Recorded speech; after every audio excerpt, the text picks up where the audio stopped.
Good evening, Husker fans. You started the day with the Husker Big Red YouTube channel, and here we are ending the day with the Husker Big Red YouTube channel following a massive win for the Huskers, Yeah. 68 to nothing. I think that was a lot of fun. I don't, we'll get into it. We'll break it down here. But yeah, that was a lot of fun. So I'm Chris Peterson, and joining me here is Danny Gillette. We're going to talk about this win. So hopefully you'll be joining us here on YouTube and Facebook. Get into the comments section if you haven't. Hit the subscribe button, hit the like button, do us a big favor, and yeah, let's talk about a huge win for Nebraska. Danny, what are your instant reactions, your gut reactions to 68 to nothing victory for Nebraska tonight? John Butler is the real deal. And I know there's a lot of offense to be had, but I really, really liked what John Butler did kind of tonight. I was going to say yesterday. I guess it is yesterday in my world, but I think John Butler is the defensive coordinator that Nebraska has needed for quite some time. Yeah, I mean, they pitched a shutout. I thought that was really one of the most impressive things. I guess on both sides of the ball is that even when Nebraska brought in the backups, so the reserves. I mean, they kept dominating. They kept kicking ass. I mean, they kept scoring touchdowns. Forcing turnovers, getting after the quarterback. So yeah, it was a really impressive effort. I think they were. I'm not sure if they finished this way, but I mean, I think at one point they were 0 for Akron was 0 for 9 on third down attempts. So I mean, that's definitely getting it done. They got 2 sacks. Nebraska did, forced 1 turnover. They allowed 128 yards rushing. But I mean, some of that was definitely in what I would call garbage time to Akron. So I mean, yeah, there was a couple of running backs that again got over 4 yards a carry, but I don't think I think for the most part, the defense did a great job. So yeah, thanks for joining the chat, Laura Bradley from YouTube. And yeah, that was awesome. That was the shutout was awesome. I mean, I was glad that they really sealed the deal, and it didn't just a lot of times you see teams give up garbage time points or whatever. So I was really happy that they preserved the win, and they were just flying around. I can't remember who it was on one of the last possessions for Akron, but they threw kind of a little hook route, a little hitch route, and the cornerback just came up and absolutely lit him up, and it was a perfect form tackle. I can't remember who it was. It was one of the reserves, but anyway, just it fired me up because I was like, man, this game is a 68 to nothing game, and this dude's still out here like drilling people like it's 0-0, and that's what you want to see. That's how you get to be a championship program. They may give up a lot of rushing yards on occasion, but they'll also get a safety. It really is kind of that bend but don't break type of defense, and it's not because of lack of effort. I mean, I just think maybe defending the run is a little bit difficult for them at the moment. But man, I mean, Cade Patrizak, the true freshman. I mean, we were wondering when we would see him. He may, I would say, burn his red shirt immediately. Keep him in the starting defensive lineup because he played very, very well tonight. Yeah, he was dominant at times with some tackles for loss and was hard to block, and you could see why Nebraska, invested the money in him that they did. But yeah, Akron 190 total yards, 62 passing. I thought that was the most impressive thing to me. 7 of 21 for Ben Finley, who we've talked about all week on the show here, that he's an experienced quarterback. So 7 of 51, 54 total yards. He didn't throw an interception or anything. And he's kind of a difficult quarterback to sack. Veteran quarterbacks are. So I don't hold the sack numbers much against Nebraska. I thought that they did a good job of getting pressure, and if they would have tried, most of the time when they tried to throw the ball downfield, they didn't have time to do that. You look, I mean, 0 pass plays of over 20 yards, and I don't care who you're playing. That's a really good statistic, and this pass defense has been really good. And if I was going to choose, if I had to choose which one I would rather have, a really good pass defense or a really good run defense, I'd probably choose a really good pass defense. And there's that idea of like, we're going to stop the run on the way to the quarterback, and I know that is kind of a difficult place to live in college football, but I would rather be able to hold up against teams throwing the ball, because I just feel like that's more the matchups that you're going to see. Ohio State, Oregon. I mean, we saw Nebraska put up 60 points today. Dante Moore and Oregon put up 60-some points today too. So we're going to have to stop offenses, similar to the one that we have, in order to get where we want to go. And you know what? They didn't have the sack numbers tonight. I think they only had 1 sack, if my memory serves me correctly, but they were able to get pressures. And if you can at least make the quarterback, kind of go away from his first read and disrupt his timing, then I can live with that. Yeah, I'd have to, look back and wait to watch again, but it felt like they hit the quarterback a lot more. They did. So that I thought that was a good thing. And yeah, another guy that I was really impressed with was Rex Guthrie. He was flying around. We've talked about the athletes, and you could see some of these guys that Matt Rule and the staff have kind of bet on over the years. Some of them were making plays tonight. I mean, Rex Guthrie, Quinn Clark, had the long touchdown reception on the great pass from Dylan Raiola. So, yeah, it's good to see kind of that payoff. But yeah, it was like when I saw him flash in there that first time, I didn't know his number off the top of my head. I was, who is that guy? And it's like that he needs to be out there more. So that was a fun. I guess a fun adjustment or a good adjustment by John Butler to give some of those younger guys a chance because man, they were playing like with their hair on fire. I thought Dason McCullough had an excellent game as well too. There was a couple times where he played really well in run defense in particular, and we were looking for more out of guys like him, and I thought he played really well tonight. Yeah, absolutely. I wanted to thanks for joining the chat, Jose, as well from YouTube. Go Big Red. A big win, and man, yeah, Dason McCullough played well, but it was fun to see Nebraska just put up points at will. And man, if they had not squandered, some of those red zone opportunities, they had Emmett Johnson fumbled kind of on his way to the end zone, and then had a fourth and goal stop, fourth and short was stopped when they tried the sneak play with Heinrich Harburg. And then they kicked a couple field goal, or at least one field goal, I guess. They did get 2 points back on the safety after Emmett Johnson fumbled. But, to score 68 points and still feel like, you left some meat on the bone, that's a pretty good place to be as an offense. Yeah, and one of the plays that really stuck out to me, I forget, I think it was late in the fourth. Do you remember the Justin Rhett tackle that prevented the first down from Finley's run? I don't, but that was an impressive play, though. Yeah, he kind of tackled him. He drove him back, and he prevented him from reaching out of the football. I mean, even guys like Justin Rhett, a former Georgia Bulldog, made an impact tonight as well. So that just speaks to the depth of the team because, I mean, yeah, obviously there's going to be a little bit of a drop-off when you bring in the second stringers, but even still, the second stringers were balling out too. Yeah, as Jose points out, McGahee, he had a big hit. Maverick Noonan, yeah, he played well. So happy for him, especially after his season ended early last season because of a training camp injury. Caleb Benning, I heard his name called a few times, and going back to the first team, Deshaun Singleton, continues to play well. He had a really nice pass breakup. Teams are having a tough time blocking Williams Nwaneri on the edge, and I think that's something that bodes well, for the future, considering he's only a redshirt freshman right now. So, I heard Gabe Moore's name mentioned too. Yeah, Gabe Moore, and my goodness, the weapons on offense. That was just that. I know I'm not trying to overreact or say that they're going to go to the playoff or anything because of this, but I'm just saying for one night only, like this felt like the old days. When we used to just when like Nebraska would play teams like Pacific or whatever and beat them like 77-0. Like it just felt like whoever Nebraska put out on the field was going to go down there and score touchdowns. I mean, to get into it, I guess with some of the receivers, you had these numbers are crazy. I'm counting it up here because it's more than I thought. 6 different guys that had a reception of at least 22 yards. So Ja'Cory Barney had 7 for 132 with a long. I didn't realize Barney had that many. He had a quiet 130, in my opinion. Like he was very, very good, but I didn't realize he had 130. Yeah, and then Isaiah Hunter 4 for 82 with a 36-yard catch. Mosey 3 for 63, a 39-yarder. Yep. Mekhi Nelson had 3 for 52, 41-yarder. He actually didn't quite have as many rushing yards, but 63 total yards there. I thought he did have more rushing yards, but I guess not. Anyway, Luke Lindenmeyer 3 for 44 and a touchdown, a 22-yard gain. Quinn Clark 1 for 37. And the marriage proposal for Lindenmeyer, so that counts for something too. Congratulations.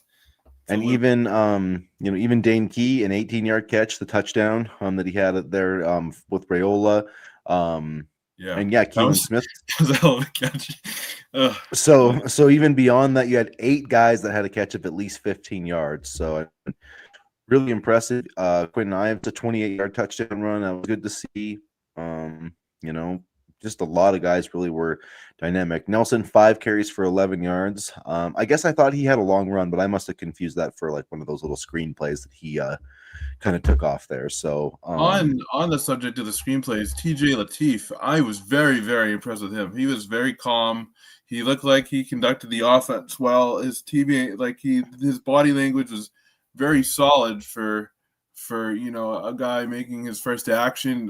He has a unique throw. It's not a Raiola type throw. I feel like it's more direct as opposed to floating the ball a little bit, but I really like his throwing motion. The fact that he can, run out of the pocket, he brings that a little bit more than Raiola does. And if he sticks around, man, I think he's going to be really good for this program. Yeah, absolutely. CB to time to circle back on CJ Brona. I mean, this defense looking pretty good. Yeah, especially after they just lost to USF. USF. So yeah, who knows? With they're going to be trying to run USF Billy Napier also out of beat town. Boise, who was ranked in the first week, so they're good. I agree with you, Laura. The broadcast did do a really good job of showcasing the light show, and as we said this morning on our pregame chat, Nebraska was going to cause plenty of fireworks, and they certainly did that. Man, it was like I didn't think it was 8 points, but yeah, man, that scoreboard was lighting up like a pinball machine. I mean, that was fun to see. I was like I said, like we were talking, I was surprised that they left Raiola in there as long as they did, but the offensive line was taking care of business. Those guys were really impressive. I thought Gunnar Gatula, I thought he earned the left tackle job tonight. Yep. He was moving people out of the way, he was displacing people. So, until he, gets hurt or, has really bad, whatever, like he deserves to have that job, I think, moving forward. And I wouldn't change anything on the offensive line. I think you got your 5 right now. That might not be the same 5 you have by the end of the year, but I think those guys earned their positions as it stands right now. Raiola he was just so locked in, and you could tell he was extremely locked in. He looked comfortable. He made proper reads. He didn't do anything too crazy. Even his bad throws weren't really in harm's way. He did a really nice job of taking care of the football, making quick reads, and making impact plays. And it was good to see him scramble a little bit too. Yeah, he had a couple of nice runs there. 1 for 8, 1 for 5, 24-31, 364 yards. At one point, I believe, dating back to last week, had 20 straight completions. I believe the broadcast said. And then it cracked me up because the incompletion was a drop. I mean, I know it wasn't an easy reception. I think it was on the Barney play where he had him kind of in the corner of the end zone. Yeah, it was a little far. I'm not saying it was like a dead drop, but I probably would. It hit him in the hands. So, and honestly, I want those far rather than near the defender anyway. So yes, it was a good throw. I think Dylan was like, I could have brought it back a little bit better, but maybe Ja'Cory, could. But anyways, like the fact that was his one miss and that streak was pretty impressive. But yeah, that was, even though it was Akron, and say what you will about them, they gave up over 400 yards to Wyoming, but I thought that was the best I've ever seen Dylan Raiola throw the ball in a Nebraska uniform. And it's important to build off these things too. And honestly, he's had 2 really solid weeks to begin the season. And, he's established the rapport with Isaiah Hunter and Dan Key that he tried to establish with Jamal Banks and Isaiah Nair last season. So, I mean, I think those 3 in particular are going to be crucial for the rest of the way. Even I was really happy with the special teams. They had, they had a couple of nice punt returns. I mean, Ja'Cory Barney had 4 punt returns for 89 yards, so that was positive. Williams had some nice returns. So overall, I mean, I can't. There's not much you can really complain about. I'm sure there'll be some complaints or some eye rolls just at the opponent, which will be this weekend, next week. But if you're playing a team like Akron, I mean, that's what you want to do to somebody like Akron. You want to just beat the living crap out of them, and Nebraska did that. So I thought that was pretty impressive. Yeah, and you play who's on the schedule, and this was an opportunity for guys to get multiple action, get the ball rolling offensively, kind of get a better idea of what they want to do offensively, what they want this offense to look like. Because I think they played it conservative against Cincinnati for a reason, and Cincinnati also, I believe, they gave Bowling Green a run for their money today, so that was interesting to see. But I think what we saw today is going to be more of what the offense aims to look like the rest of the season. Yeah, I think this is kind of a weird game too. It was a more of a grinded out kind of game. And last week too. I mean, if they don't have some of those mistakes, they probably still almost score 30 points. So yeah, it was good to see. I am that I do want to see them be more efficient in the red zone. They were as they went on. I mean, they did a better job as the game went on. But that maybe is one lingering concern against some better defenses. You have to execute, and especially running the ball. They really have to be able to run the ball in those situations. So yeah, I think what you saw, I think once they started executing in the red zone, I think you kind of saw the light bulb go off in their heads, like, hey, this is what we need to do instead of just purely running the ball and trying these run plays. I think you kind of saw that switch in real time. I don't know if you got that feeling, but that's kind of the feeling that I got. Yeah, they did do a better job of executing that. So hopefully, we'll see how that works out. These are the games to try, different things and try these, different strategies. So is next week's team worse than Akron? I mean, on paper, I haven't really checked in to see how they've been playing this year. So, I mean, they are from a lower conference or from the FCS, a lower division, and they're not, they're not really a powerhouse in that level. So, yeah, it's going to probably be very similar. And I haven't watched the Christian film yet. So they're 1-1 right now. They lost today to Eastern Kentucky, 20-10. Let's see who else they played so far this season. But yeah, they're not like an FCS, power by any means. And most of those teams kind of get dominated anyway. But they won 69-0 last week against Akron, not to be confused with Akron. Akron, I don't know where the hell that is. Is that even Akron? It says Oh, okay, never mind. Arkansas Baptist. I was looking at the okay. Abbreviation, but okay. So Houston Christian, with a win over the mighty Arkansas Baptist. Better break down that film, Danny. Get on that. Get the film in the canister, man. Get that Arkansas Baptist film broken down. Get that religious rivalry film going. That's bad, but I'd be impressed. I bet Nebraska could roll out TJ Lateef next week, and he'd probably throw for like 300 yards, and they'd probably beat Houston Christian like 50-10. He is so good. I don't know how we ended up with him too. So now because it's late and I'm just thinking my thoughts. Where does this put Dayton Raiola? Because from what I saw tonight, TJ Lateef, I mean, there's something there. Well, yeah, no, there is something there. Yeah, I think I'm starting to think, it's early, but I'm starting to think if Dylan has the kind of season, I mean, he's got 6 touchdowns so far. I don't know I haven't looked at his full numbers, but they're damn good. They're damn good. If he over 500 passing yards, I think, because he had 240 something in the opener, I think, and then three. I think it was 364. I want to say. Yep, you're right.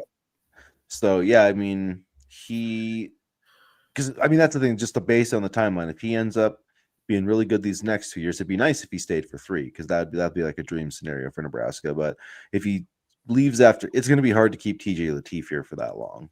But maybe, you never know. You just never know how it's going to work out in this day and age. But I would let him play a lot next week, and then hopefully you don't have to play him anymore. I'd be careful playing him after next week, just because I feel like if Nebraska needed him, he might not be. He at least has the talent. There would be, if he had to go into play in a Big Ten game, I think there'd be some good moments and some bad moments, but at least he has the talent to, rise to the occasion. So, and in comparison to some of the other backup quarterbacks that we've enjoyed over the past couple seasons, I'd feel comfortable rolling out Lateef.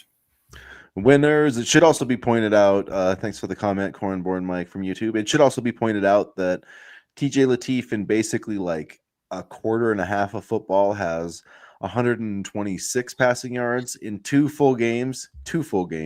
Mark Gronowski has 127 passing yards. So, just wanted to point that out there. That's right. It was. We were all way off. I didn't expect 68. So, yeah, I was right though in my prediction that Nebraska would cover the spread. So I was wrong last week because I thought they'd cover the spread against Cincinnati. So I'm 1-1 against the spread, 2-0 outright because I picked them to beat the Bearcats. So you were also 2-0 outright, and then I think you're also the same. I actually know you would be, I think, 0-2 against the spread because I think you picked Nebraska to beat Cincinnati by like 10, I did. and then you didn't pick them to. You didn't pick them to. You're not a big spread guy though. So I didn't think it was gonna be 68 nothing. I didn't think it was gonna be either. Well, because I was writing my recap kind of thing as it was going along, my gut reactions, and then I kept having to update the damn thing because they kept scoring. I'm like, I had at first it was 47 nothing, then it was 54 nothing, then it was 61 nothing. I'm like, all right, 705 yards of total offense. I think yeah. Let me double check. It might be 7. It might have been like 724. I think it was our most since 661 against Northwestern in 2021, which I also remember that game. That was a fun game too.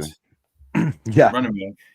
724, 492 passing yards. So that's one. I said they would pass for 300 yards as a team. Well, I was wrong. Dylan Raiola passed for 300 yards by himself, but still got that one right. So feeling. Let's see. I also said there would be a 40-yard pass, and I think I got that one right too. Yep. Well, Nelson caught one for 41 yards, so that technically wasn't. But yeah, Barney did have a 39-yarder too. So, feeling pretty good about that receiving core. Feeling good about the kicker. Mosey looked really good. I thought he's a very good athlete. Put him wherever you want. Just have him on the field. Just a baller too, man. He just looks like, that's the thing that I loved was the way these guys competed, even when it was 0-0. Like they looked hungry. They were just like, and that's I liked that. Starving for touchdowns. Yeah. Do you think there's any chance Nebraska's ranked this week after this win? They'll receive votes, but I don't think they'll be ranked. I don't think they will either. I think it'll be close. I don't think Michigan's going to be ranked anymore after the way they played. They didn't really play very well. So yeah, I don't think the ranked win streak's going to end. Maybe though. Maybe they'll be like 25th. You never know.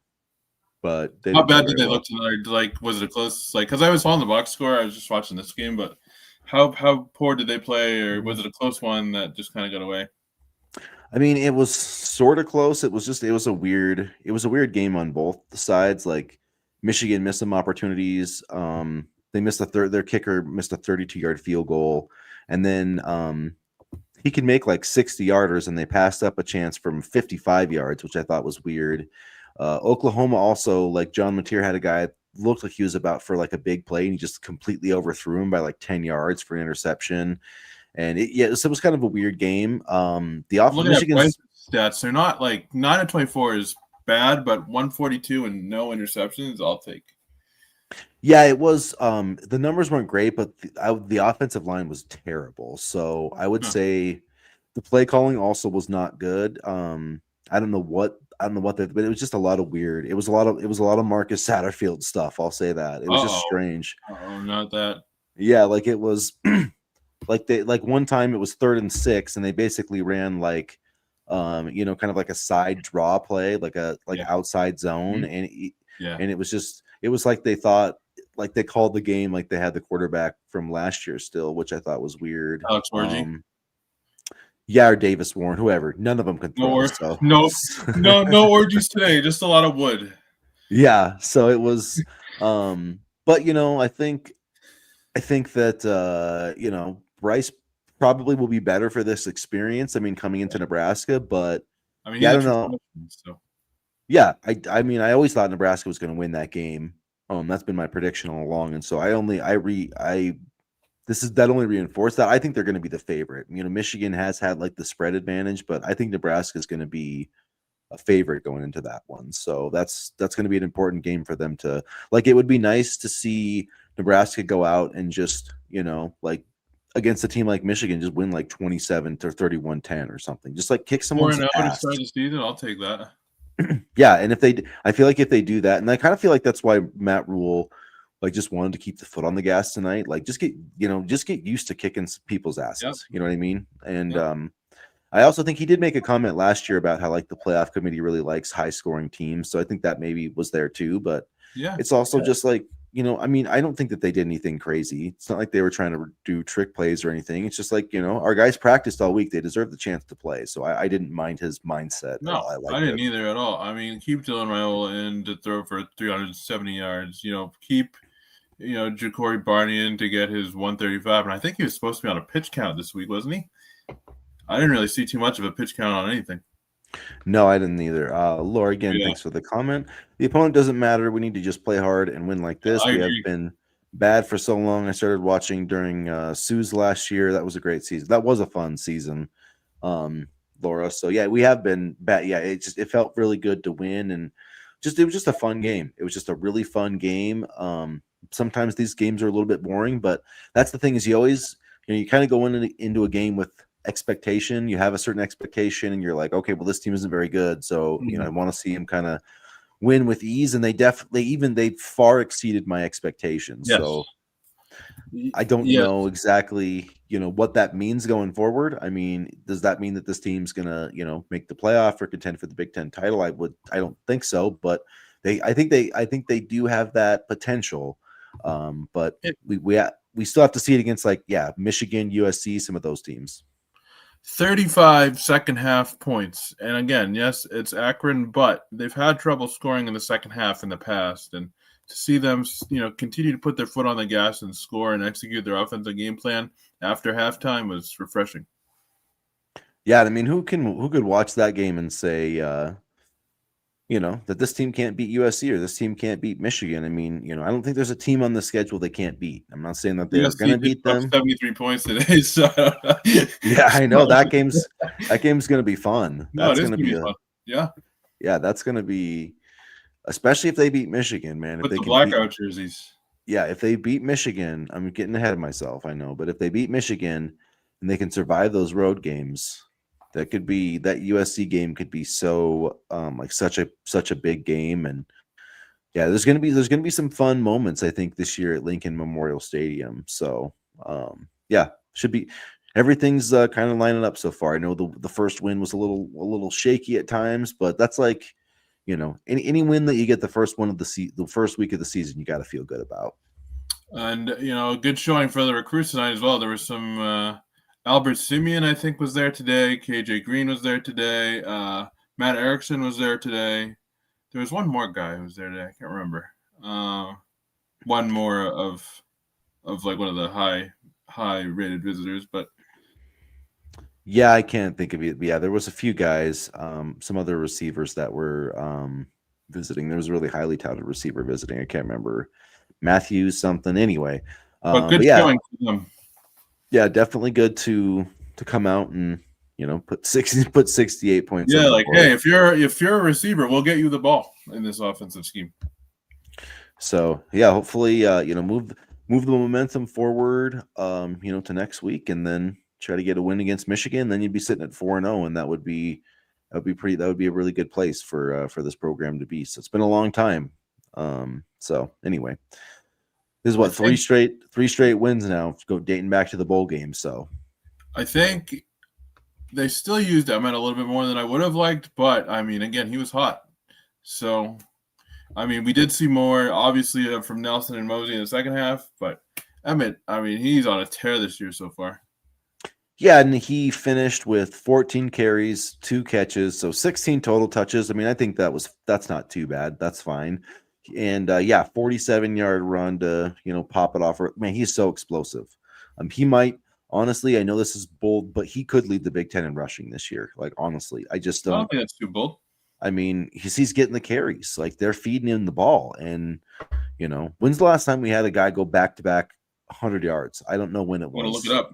But yeah, that was really impressive. And yeah, those guys they're run blocking. I mean, and the pass blocking, that's the thing too, is when you've got more of an experienced quarterback like Dylan is, where he can make quick decisions and he's athletic, he can help your offensive line a little bit, just knowing like, hey, where's the pressure going to be coming? Where's my outlet? There was plenty of times where the Patriots didn't have the greatest offensive line in the world, but it helped a hell of a lot because Tom Brady just knew what the weaknesses were and he knew what the strengths were. And so, I feel like having a veteran quarterback that can maneuver in the pocket a little bit more like Dylan can is going to help, even if this offensive line isn't like super elite in terms of pass protection.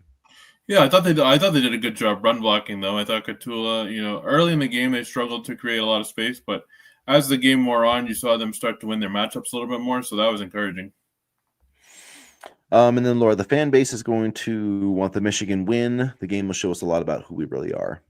Yeah, I agree. It's It's kind of that feels like a must-win game to me. Just at least if this team wants to kind of achieve what I think they want to achieve. I mean, we all have our perceptions, but this team has its own goals internally and what they believe in. If they want to achieve those goals, they need to win that Michigan game.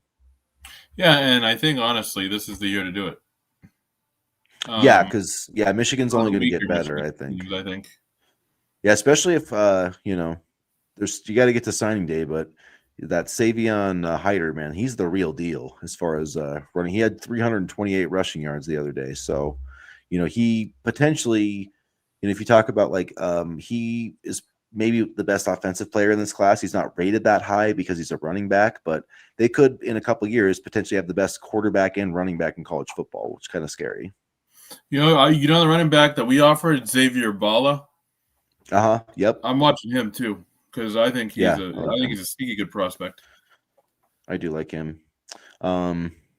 Yeah, so we'll probably chat here for a few more minutes. I know it's getting pretty late your time, Danny. So if you guys have any more, here, but it's worth it. You guys have any more thoughts or comments here, definitely throw them in the chat. And if you're watching on the replay, like I said before, if you haven't already, get to the comments section, hit the subscribe button.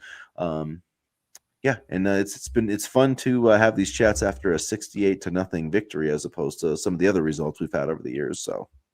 Yeah, and it was a very dominating win from start to finish. And when's the last time we've had a dominating win?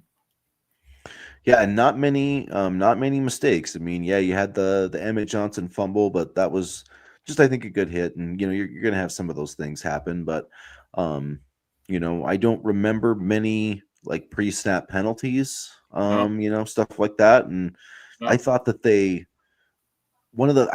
tackling really impressed me. They hit really hard, but just the way that they were aggressive and tackling people, I thought was really honestly the face mask penalty on McCullough's sack annoyed the hell out of me. Like, how does he know? Like, he's just trying to grab the guy. He's not trying to probably grab his face mask necessarily. Like, he's trying to make a tackle. Like that those types of penalties annoy me. They do, yeah. Too many guys get flagged for playing football. Unfortunately, I get it, but I don't know. Yeah. Thanks for the compliments, Laura. She says thank you for coming on late. I enjoy listening to your channel, so we appreciate that, and appreciate anybody who regularly listens to us. And we I don't know many who would, but we really do appreciate all of you. So before we go, I was gonna ask you who are your 3 stars of the game tonight. If you had to pick 3, there were so many, so this might be tough. If I had to pick my 3-star, I'd say Dylan Raiola because he was incredible. Emmett Johnson, I would have to not improve him, and then I would say include him. Excuse me, and then I would say Gunnar Gatula because I just thought he helped set the tone up front on the offensive line. I'll do Dylan, Emmett, and then honestly, Dason McCullough because there were questions. He kind of disappeared in the Cincinnati game at times, and he bounced back in a big way. I feel bad. David Trezak. Yeah, I feel bad I didn't give any to the defensive guys, but I mean, I feel like you could give out like 20 game balls to defense. I mean, there were so many guys like moving in and out, and they were all making plays, and so that was really fun to watch. I feel really good about the depth on that side of the ball. I feel like John Butler's found his pocket of where he's comfortable calling his defense, and he's figuring out what he has fully with personnel. And we saw it at times with Tony White in 2023, right, where it just seemed like we were able to enter a game and feel confident in what the defense could do. And I think Butler is finally starting to, kind of feel comfortable with his personnel and getting into that sweet spot. Yeah, I mean, they do need to get more sacks, but I do think that the sacks will come. But I mean, yeah, you look at their third down defense. I don't know the exact number through the first 2 games, but definitely I would say much better than last season. They've got 3-4 takeaways already. So Andrew Marshall worth every penny he was paid.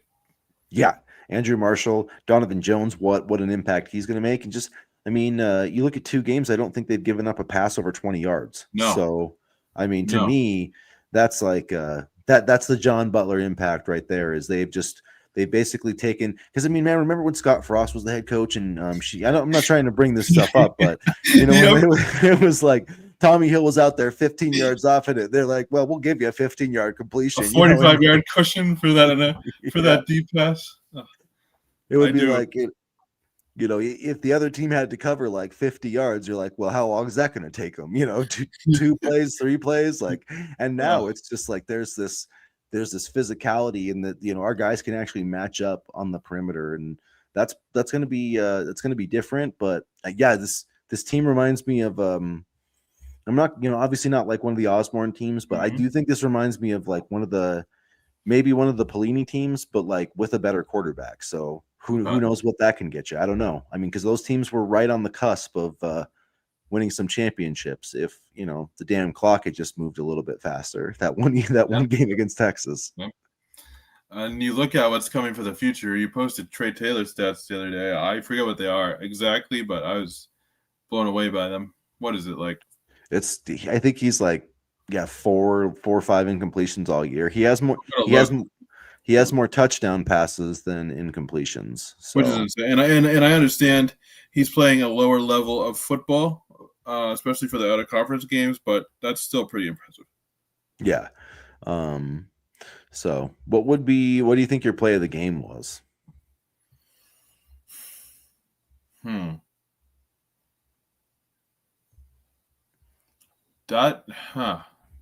What would my play? Oh, the corner end zone pass from Dylan to Dane, because that was a laser. B, that was right in the corner where the defender couldn't get it. C, Dane did a good job of staying in bounds and took a hard crash into the wall. And I was just like, whoa, because that was from one end of the field to the other on the opposite side of the end zone where he was throwing. So I was like, whoa. Yeah, that was a dagger. I'll say that. I'm going to say Emmett Johnson's touchdown because I just thought that just set the tone, and it wasn't just him, but yeah, it just felt like once that happened, it was like game over. So I wish he didn't fumble, but he certainly made up for it. yeah, at least get your fumbles out of the way in this game. So anyway, Yeah, he all could right. be a 1,000-yard rusher. So yeah. All right, you guys, we will wrap up the chat there so we can get to bed. But thanks for joining us. If you haven't already, hit the like button, hit the subscribe button. We'll be back with our Fallout episode on Monday. We'll have even more post-game coverage about the win over Akron. And yeah, as always, go Big Red. Go Big Red.